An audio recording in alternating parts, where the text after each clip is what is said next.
Hello guys, what's up? So I'm back again for another tutorial video. So in this video, I will gonna show you how you can add or hide an application to your Windows home screen. So if you are interested, then keep on watching. But before all that, if you are new to my channel, consider to like and subscribe for more videos like this, and also, you can comment down below if you have something that you want me to make a tutorial about. So without further ado, let's start the tutorial. So for the first tutorial of this video, let me show you how you can hide an application in your Windows home screen. So to hide an application in your Windows home screen, it's actually pretty easy. All you gotta do is right-click the application that you want to hide.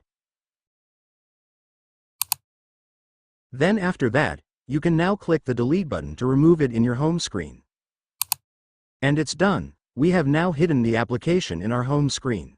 And don't worry guys, clicking the delete button won't completely delete the application in your PC. It will only remove the application from your home screen. And if you want to open the application, you can just search it in your Windows search, then you will be able to find it again. And so that's just how you hide an application in your home screen. So now that you know how to hide or remove an application on your Windows home screen, next, let me show you how to add an application to your home screen. So to add an application to your home screen, what I want you to do first is to go to your Windows search. Then just go and search for the application that you want to add to your home screen. And after you search, you will now be able to see the application. So now that you see the application, what I want you to do next is to go and click the Open File location.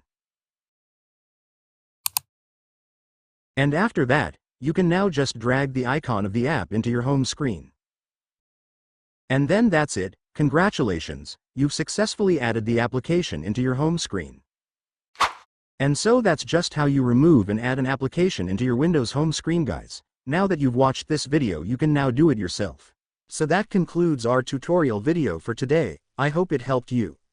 Don't forget to like and subscribe for more videos like this, and also you can comment down below if you have some questions or if you have a problem that you want me to make tutorial about. So that's all guys. See you in my next video. Thanks for watching. Goodbye.